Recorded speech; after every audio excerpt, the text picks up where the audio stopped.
I really like bigger guys, you know, as like a size positive. Tons. Okay, thank you. And we went to LACMA, and Sasha takes my mother to the coffee shop while my father and I go and look at this exhibit. I come back, I just hear It's so fun. So I just hear my mother like emphatically just waving around, and then afterwards I'm like, Sasha, what were you and Mommy talking about? And she's like, Mommy's really concerned you're going to get crushed during sex. I swear, he's gonna get crushed. Someone is gonna come over, and they're gonna start making love, and he's gonna get crushed. I love your brother-sister dynamic. It's like my favorite. Was there a moment that you remember like realizing that we talk about sex in our family way more than other families? Just now. My name is Vanessa Lengies. I've been acting since I was 7 years old.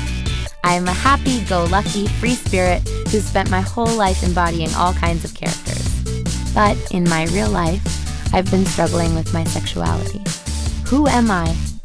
I want to take away the fear of talking about sex and sexuality, and I'm going to dare it all.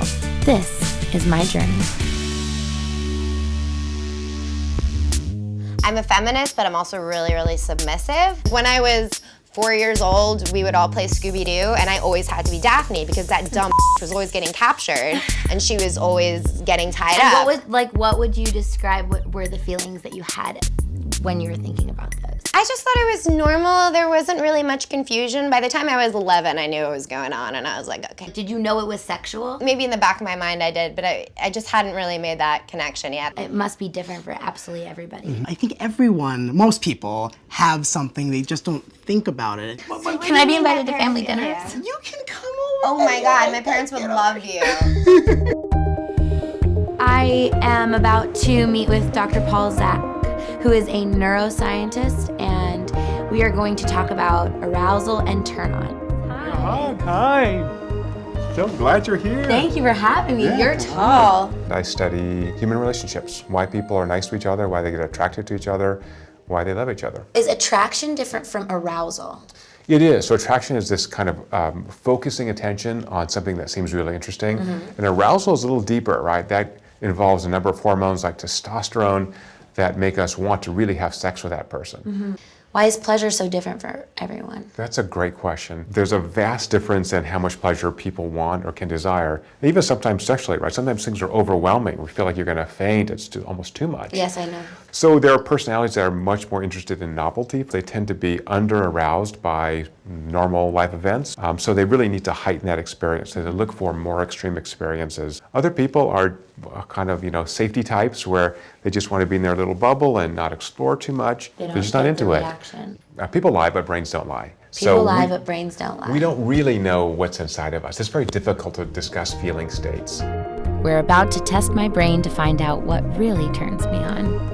So we'll be collecting your heart rate and then the sweat on the tips of your fingers. We will collect eye tracking, so we'll see where your eyes go on some pictures and some text. What is happening in our bodies and brains when we are aroused? We get this attentional response, which is, this could be awesome. So it's sometimes called the wanting system in the brain. Just when you see that beautiful new pair of shoes in the window, when you see that super cute guy or girl, same thing goes on. Yeah, you go, wow, I would love to be that, own that. That's what I want. We have your results. This is exciting. Who's your number one guy? Brad Pitt. Brad Pitt, but number two, Kate Upton. Who's a hottie? Let's agree on that. Pretty much have an even score for men and women. Very much so. In fact, it's just interleaved perfectly. I struggle with being attracted to women. All of my first sexual experiences, like when I was really, really young, were all with girls and felt like it wasn't right. I think one of the secrets of neuroscience is there's no normal. There's no average. There's just lots of variation. So for things like sexual behavior that is so core to our own being and to the survival of the species, we'd expect to see people with fetishes, people who are gay or straight or bi, people who want to change genders, cross-dressing. All that fits in with, hey, here's a way to actually get your genes into the next generation. There's hope. Yeah, there is hope.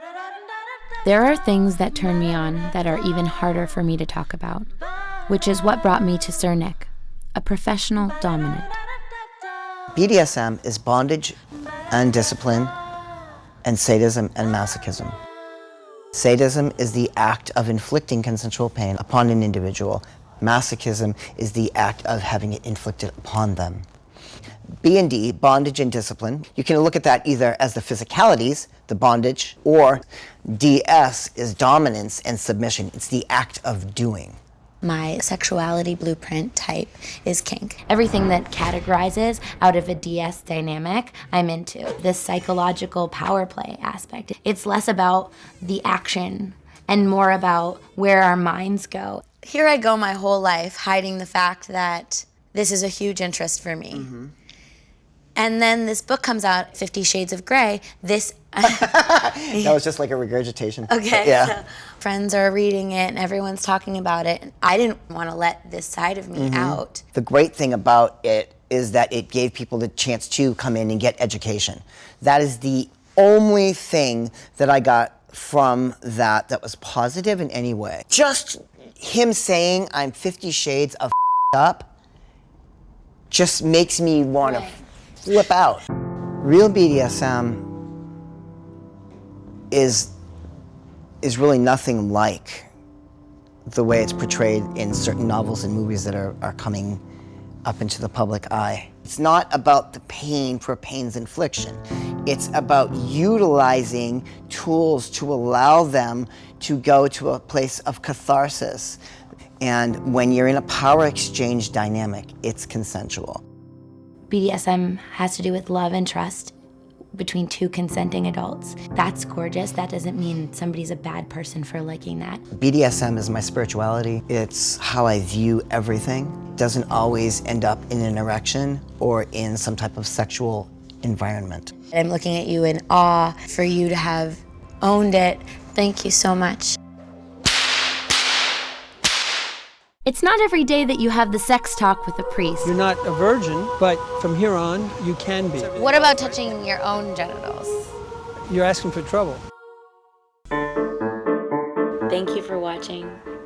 This has been quite the journey, and it's still going. So click to watch the next video, and feel free to share any stories you have that come up around your own journeys, around sexuality, or just being a human in general.